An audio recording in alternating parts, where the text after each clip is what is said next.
तरुण भारत नागपूर दिनांक 22 नोव्हेंबर 2020. भारतीय संविधानातील धर्मनिरपेक्षता आणि धर्मस्वातंत्र्य. भारतीय संविधानातील धर्मनिरपेक्षता आणि धर्मस्वातंत्र्य कायद्यांबद्दलचे समज, गैरसमज आणि विवाद दूर केल्याशिवाय भारतीयांना भारतीय संविधानाच्या श्रेष्ठत्वाचं आकलन होणार नाही. त्यासाठी आपल्याला आपल्या संविधानाचा आढावा घ्यावा लागेल. डॉक्टर बाबासाहेब आंबेडकर यांच्या नेतृत्वाखाली भारतीय संविधानाच्या निर्मितीसाठी मसुदा समिती स्थापन झाली. अनेक बैठका आणि चर्चासत्रांनंतर या समितीनं सादर केलेला अंतिम मसुदा 26 नोव्हेंबर 1949 रोजी संविधान सभेनं स्वीकारला. त्यामुळे 26 नोव्हेंबर हा दिवस संविधान दिन म्हणून साजरा केला जातो. डॉक्टर बाबासाहेब आंबेडकर यांनी भारतीय संविधानात जरी धर्मनिरपेक्षता या शब्दाचा प्रयोग केला नसेल, पण त्यांनी भारतीय संविधानात धर्मनिरपेक्षता आणि धर्मस्वातंत्र्याशी संबंधित अनेक कायदे केले आहेत.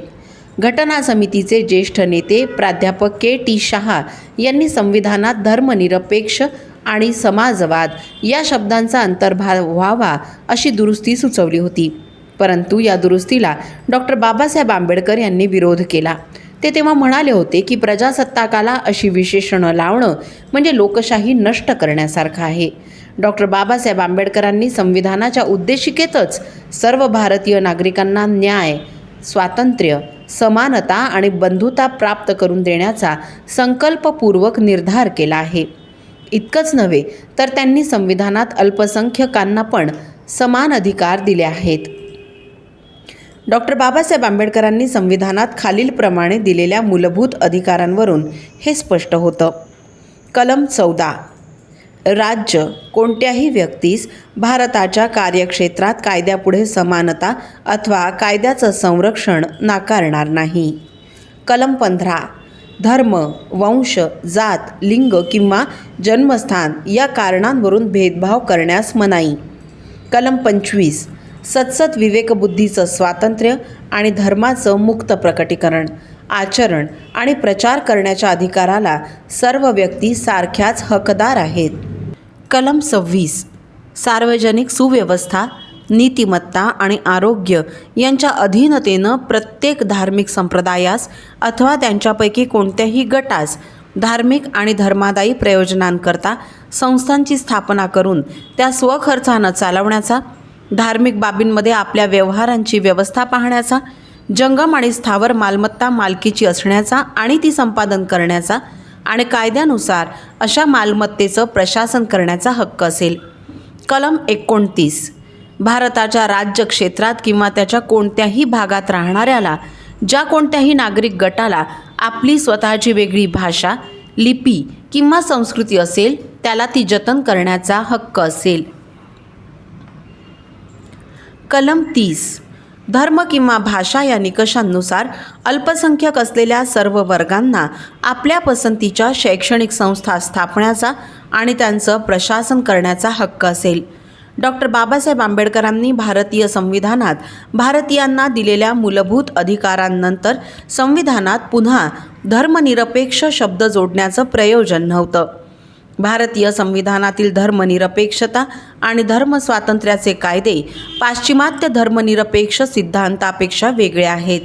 धर्मनिरपेक्षतेची मूळ संकल्पना धर्माला राज्यापासून वेगळं करण्यासाठी राज्याच्या संचालन आणि नीती निर्धारणामध्ये धर्माचा म्हणजे रिलिजनचा हस्तक्षेप रोखणं आणि सर्व धर्माच्या लोकांना संविधान, कायदा आणि शासकीय नीतिनियमांपुढे समान लेखणं अशी आहे. धर्मनिरपेक्षतेचं सकारात्मक धर्मनिरपेक्षता आणि नकारात्मक धर्मनिरपेक्षता असे दोन प्रकार आहेत. नकारात्मक धर्मनिरपेक्षता म्हणजे धर्महीनता, नास्तिकता किंवा धर्मविरोध. धर्माप्रती उपेक्षा, तटस्थता किंवा उदासीनता आचरणात आणणं हा नकारात्मक धर्मनिरपेक्षतेचा दृष्टिकोन आहे. फ्रान्स नकारात्मक धर्मनिरपेक्षतेमध्ये गणला जातो. नकारात्मक धर्मनिरपेक्षतेपासून साम्यवाद उदयाला आला. सकारात्मक धर्मनिरपेक्षता म्हणजे प्रत्येक व्यक्तीला धर्माचं आचरण करण्याचं स्वातंत्र्य आहे. त्याचप्रमाणे धर्म बदलण्याचा, धर्म सोडण्याचा, धर्माचं मर्यादित आचरण करण्याचा अशा सर्व प्रकारचे अधिकार व्यक्तीला असतात. म्हणजेच धर्माबाबतीत व्यक्तीचं स्वातंत्र्य हा भारतीय धर्मनिरपेक्षतेचा दृष्टिकोन आहे. भारतीय धर्मनिरपेक्षता सकारात्मक धर्मनिरपेक्षता आहे. भारतीय संविधान स्वातंत्र्याचा पुरस्कार करतं. त्यामुळे व्यक्ती धर्माच्या परिप्रेक्ष्यात धार्मिक, निधर्मी वगैरे असू शकते, पण शासन व्यवस्था निधर्मीच राहते. कुठल्याच धर्माचा अनुनय आणि कुठल्याच धर्माचा द्वेष यात अपेक्षित नाही. संविधान धार्मिक स्वातंत्र्य देतं, याचा अर्थ ते धर्माला स्वातंत्र्य देत नाही, तर धर्माच्या बाबतीत प्रत्येक व्यक्तीला स्वातंत्र्य देतं. अमेरिका, इंग्लंड आणि भारत सकारात्मक धर्मनिरपेक्षतेमध्ये गणले जातात. कोणत्याही संविधानाचं यश राज्यकारभार प्रामाणिकपणे राबविणाऱ्यावर अवलंबून असतं. डॉक्टर बाबासाहेब आंबेडकरांनी शेवटच्या संविधान सभेतील भाषणात म्हटलं होतं की माझ्या मते संविधान कितीही चांगलं असो, ते राबवण्याची जबाबदारी ज्यांच्यावर आहे ते जर अप्रामाणिक असतील तर ते वाईट ठरल्याशिवाय राहणार नाही. तसंच संविधान कितीही वाईट असो, ते राबवण्याची जबाबदारी ज्यांच्यावर आहे ते जर प्रामाणिक असतील तर ते चांगलं ठरल्याशिवाय राहणार नाही. संविधानाचा अंमल हा संपूर्णतः संविधानाच्या स्वरूपावर अवलंबून नसतो. पण काँग्रेसनं आपल्या फायद्यासाठी धर्मनिरपेक्षतेचा दुरुपयोग केला. डॉक्टर बाबासाहेब आंबेडकरांच्या विरोधामुळे संविधान सभेनं संविधानात धर्मनिरपेक्षतेचा समावेश केला नाही. पण काँग्रेसच्या पंतप्रधान इंदिरा गांधी यांनी आणीबाणीच्या काळात संविधानात संशोधन करून भारताच्या संविधानातील उद्देशिकेत धर्मनिरपेक्षतेला जोडलं. खरं तर हा डॉक्टर बाबासाहेब आंबेडकरांचा अपमान आहे. काँग्रेसच्या नकारात्मक धर्मनिरपेक्षतेमुळेच आज भारताच्या धार्मिक समस्येत प्रचंड वाढ झाली आहे. भारतीय संविधानातील धर्मनिरपेक्षता आणि धर्मस्वातंत्र्य कायद्यातील सकारात्मक धर्मनिरपेक्षता समजून न घेता नकारात्मक धर्मनिरपेक्षता अवलंबल्यामुळे विविध धर्मांमध्ये विवाद इतके वाढले आहेत की भारताची एकता आणि अखंडता अबाधित राखणं कठीण झालंय. डॉक्टर बाबासाहेब आंबेडकर यांनी देशात समान नागरी कायदा लागू करण्यासाठी प्रयत्न केले, पण तात्कालिक परिस्थितीमुळे तो केवळ राज्यकारभारासाठीच्या मार्गदर्शक तत्वांमध्ये समाविष्ट करण्यात आला. संविधानातील समान नागरिक कायदा कलम 44 खालीलप्रमाणे आहे. कलम 44 नागरिकांना भारताच्या राज्यक्षेत्रात सर्वत्र समान नागरिक संहिता लाभावी यासाठी राज्य प्रयत्नशील राहील. राज्यघटना तयार करताना अशी अपेक्षा होती की कालांतरानं जनमत तयार करून असा कायदा करण्यात यावा. नकारात्मक धर्मनिरपेक्षतेमुळे काँग्रेसचा साम्यवादाकडे जास्त कल होता. काँग्रेसनं नकारात्मक धर्मनिरपेक्षतेच्या मानसिकतेमुळे समान नागरिक कायदा अंमलात तर आणलाच नाही, उलट त्याऐवजी हिंदूंसाठी हिंदू कोड बिल आणि मुस्लिमांसाठी मुस्लिम पर्सनल लॉ हा कायदा अंमलात आणला.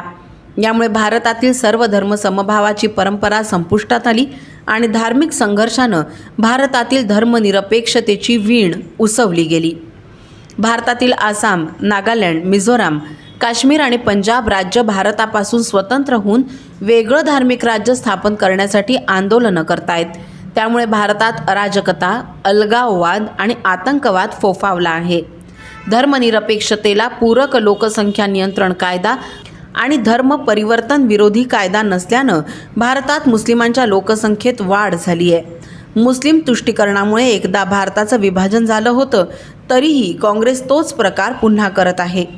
भारतीय संविधान समितीनं जगातील अनेक देशांच्या संविधानाचा आणि सिद्धांतांचा अभ्यास केला, पण प्राचीन भारतीय संस्कृतीच्या तत्त्वज्ञानाचा अभ्यास केला नाही. प्राचीन भारतीय संस्कृतीनं सकारात्मक धर्मनिरपेक्षता अंमलात आणली. भारतीय संस्कृतीनं आपल्या 10,000 वर्षांच्या इतिहासात सकारात्मक धर्मनिरपेक्षता अंमलात आणून भारतीय संस्कृतीचे निर्माण, विस्तार आणि विकास केला. भारताच्या सिंधू, सरस्वती आणि इतर नद्यांच्या काठावर अनेक जनजाती वसलेल्या होत्या. त्यांचे आचार विचार, आहार विहार, चालीरीती, प्रथा परंपरा, सण उत्सव आणि भाषा तसंच उपासना पद्धती परस्पर भिन्न होत्या. प्राचीन भारतीय ऋषीमुनींनी सर्वसमावेशक तत्वानं सर्व जनजातींना जोडून एक व्यापक जीवन पद्धती तयार करण्याचं अशक्य कार्य केलं. त्याचप्रमाणे ऋषीमुनींनी सर्व धर्म समभाव, सहिष्णुता आणि विविधतेत एकता या तत्वांनी त्या प्राचीन भारतीय संस्कृतीत आस्तिक, नास्तिक निर्गुण निराकार पूजा पद्धती, सगुण साकार पूजा पद्धती, एकेश्वरवादी अनेकेश्वरवादी, वेद प्रामाण्यवादी, वेद विरोधक, द्वैतवादी अद्वैतवादी, विविध प्रकारच्या पूजा पद्धती, शैव वैष्णव शाक्त आणि स्मार्त पंथ, धार्मिक ग्रंथ, साधू संत, वंश वर्ण प्रांत भाषा जाती आणि अनेक विचारधारांचा समावेश करून सर्वसमावेशक संस्कृती निर्माण केली. इतकंच नव्हे तर शक हूण कुशाण आणि पारशी लोकांना पण भारतीय संस्कृतीत सामावून घेतलं. भारतीय संविधानातील मार्गदर्शक तत्वांप्रमाणे समान नागरिक कायदा तयार करताना जर प्राचीन भारतीय संस्कृतीतील सकारात्मक धर्मनिरपेक्षतेला समाविष्ट केलं तर भारतीय संविधानातील धर्मनिरपेक्षता आणि धर्मस्वातंत्र्याचे कायदे जगात सर्वोत्कृष्ट ठरतील. वीरेंद्र देवघरे यांचा हा लेख आपण तरुणभारत.net या संकेतस्थळावरही ऐकू शकता.